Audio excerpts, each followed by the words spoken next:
In this video, I'm going to answer 5D, which is about listening to an effect and being able to replicate the effect.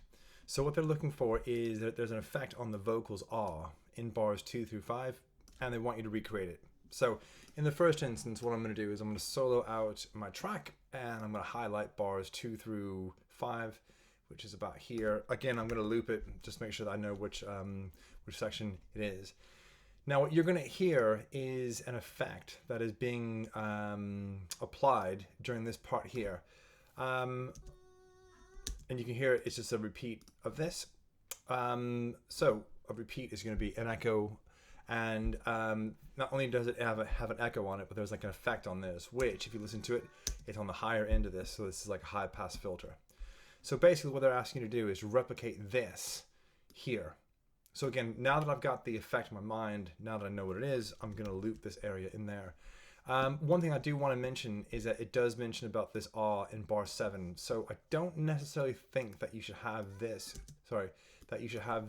effect moving into other parts of this, this vocal part. So let me just have a look at this. So I would probably argue to you that by here, Edexcel want this, this vocal part, this effect to stop right around here. So how to do this is quite easy. For me, now that I'm working with an echo and a filter, I'm probably going to be using a send. So as a reminder, what a send will do is on any one of these three that you can send the track over to one of these effects here, and you can determine how much it is. I don't normally teach students about putting reverb or an echo onto the track unless they're definite that there's only the wet and no dry at all. So all I did was this on my delay track. So I've got a delay here. I'm going to get rid of this actually, and I'll explain why in a second. On the audio effects, I'm going to go under my echo, which is here, and I'm going to drag and drop that onto this. Okay, so why the echo and not the delay? Well, this echo has numbers on them that the other device doesn't.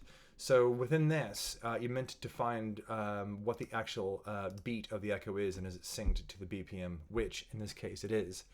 So in the first instance, what I need to do is I need to find out what the repeat is from this first vocal part here until when it repeats. So if you want to, you can turn on the metronome here and you can just play it. And what you're going to find is that there's 2 beats from this one to that one. So if there's 2 beats, I'm then going to go back into my echo here. I'm going to move this onto a half note like that. So now that I've got that half note, I'm probably going to be looking out for how long did the repeat last for. Because that will determine on this track how much you're meant to have the feedback on for. I'm probably going to leave that where it is right now.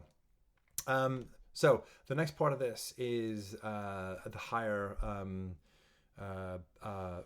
frequencies passing through this. Now there's 2 ways that you can do this. You can either do this in here if you wanted to, which is fine. I like to visualize this on an auto filter, so that's why I'm going to leave this one here. Now, again, by default, it's on a low pass filter like this. Make sure it's on a high pass filter like that.